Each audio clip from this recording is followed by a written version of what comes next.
Yes. What's good, everybody? Welcome back to Veterans Minimum.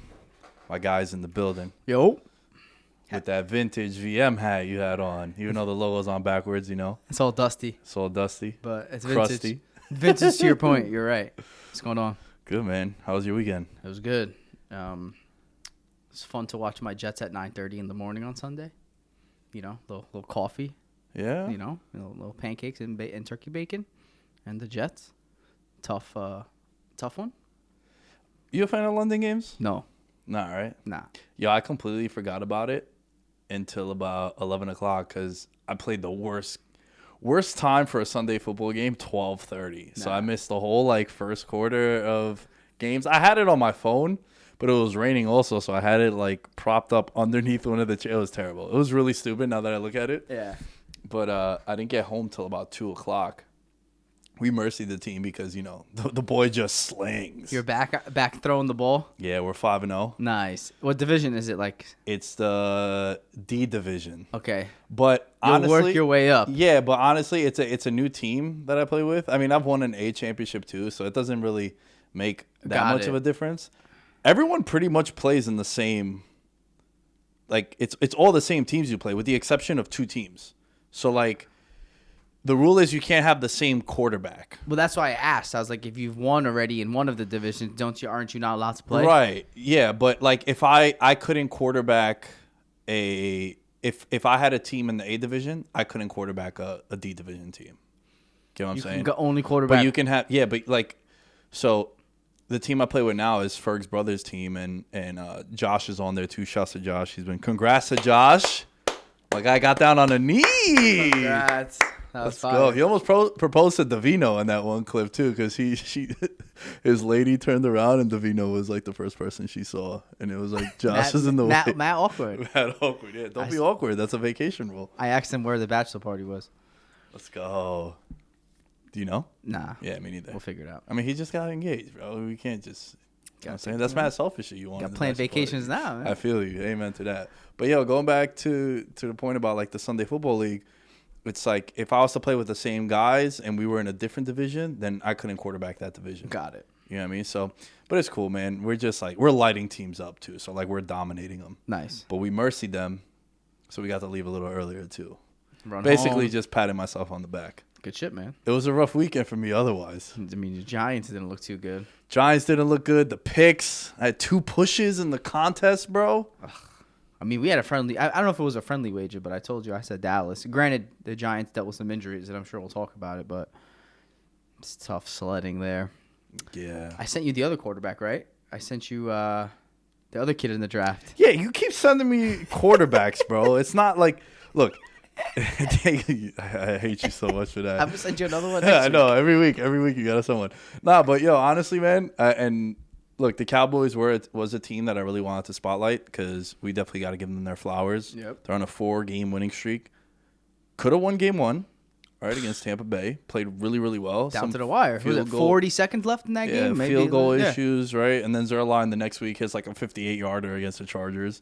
But the Cowboys-Giants game was fascinating to me because the moment Daniel Jones got hurt, that's when it really the floodgates open because it was 10-10. He gets hurt.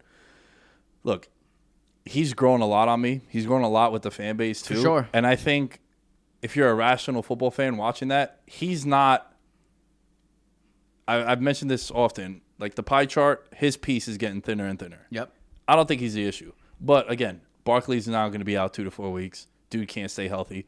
You're never trading for him or drafting him in fantasy, right? Nope. No shot. Maybe 3rd round. Galladay hurt. Shepard, we haven't had. Slayton, Tony goes ballistic, breaks the Odell rookie receiving record, 189 yards, then gets thrown out too. Yep. So dumb. So when are we going to learn not to throw punches at helmets? Hurt yourself. Dude, I remember playing high school football. My coach Brosnan was like, if a fight ever breaks out, if a brawl ever breaks out, just keep your helmet on. You'll be fine. You'll be fine. Dude's going to break his hand trying to hit you. Yeah. Just don't take your helmet off. Unless he hits you with the throat poke like Joe Burrow. Or do the eyes. Yeah. I mean, I hear you, and a lot of people are saying the same thing in the Giants world that, it's definitely Daniel Jones is not the issue. Yeah. I guess the question is, how many years until he gets a contract? What was he? He got 2 more years? Yeah, 2 more years. I'd say next offseason, not this one coming up. The next one, he'd probably be like in the Baker Mayfield territory where like Josh Allen got extended before, but Lamar didn't. Baker didn't. Sam Darnold hasn't. Yeah. Like that class hasn't. Whereas Daniel Jones will probably be in that range of maybe play out next year too, and then we have the discussion. But this isn't a Giants conversation. Yeah. We got to talk about the Cowboys. Do you know what the single season interception record is? Most picks in a season. Do you know who has it? I'll give you a hint. Black and white television when it was happening. Oh, but it's like a historic name. It's like a legendary name. It's not Ronnie Lott. Nah, he's a hard hitter though. Yeah, it's Night Train Lane. I've heard of him. Yeah, he got 14 interceptions in a 12-game season. Stu Diggs now has 6 in 5 games. Yeah. 17 games now they're going to play him. Seems like dude is getting one every week. What do you think? Are they going to stop throwing at him eventually? Because that's what happens, right? Well, he's also. I was talking to Will Blackman about this, and he tweeted out a super cool thread, and it's dope when you get to talk to like athletes and like they have their expertise on one particular position. Will played DB in the league for 12 years. He's like, yo, he baits dudes into throwing it, right? And they're comparing him a lot to primetime Deion Sanders, where he makes you think he's open, yeah, and then he makes the play. The one on Mike Glennon. Mm-hmm. The moment Glennon wind up to throw, I was like, oh, there's going to be trouble. Man. But Diggs closes in on that, man, and he's just been playing at such a high level.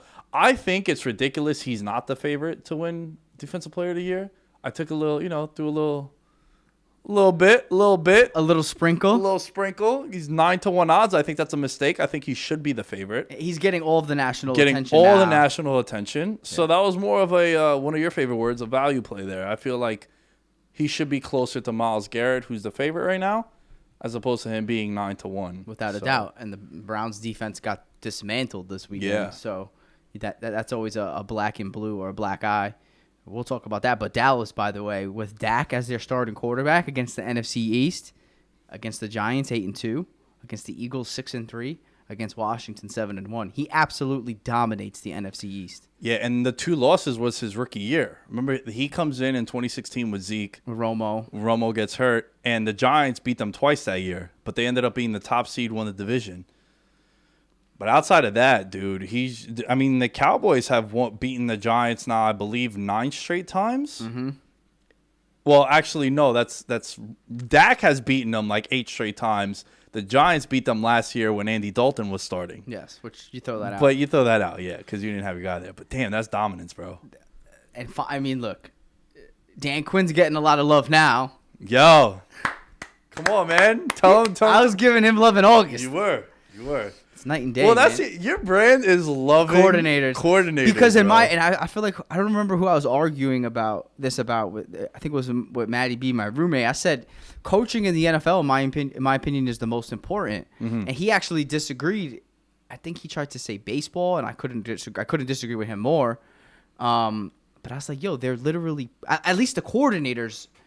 You're literally telling your team what to do every single play. It's like. That's extremely important, and so I couldn't disagree with him more. But I think when you bring in a seasoned coordinator, head coach, been to a Super Bowl, all of the reports out of Dallas are that when Dan Quinn got there, he built his defense around his players. He didn't just bring a system in and said, guys, you got to acclimate to what I do. No, he got there and he clean board. Who do I have in the building? And let's build this thing around those guys. And those are the best coaches. Mm. You don't make a team fit your system.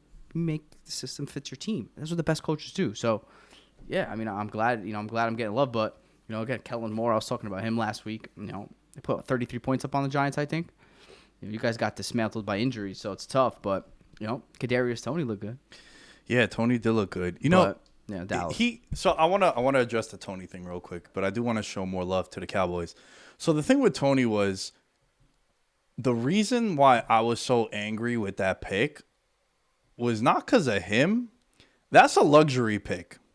For the Giants to take a wide receiver there first of all, you really wanted Devontae Smith, right? And you wanted Waddle. Those guys are not there. So you trade back. You get the first-round pick from the Bears, which you're like, yo, dope. Now I got 2 first-round picks, 3 over the next 2 years.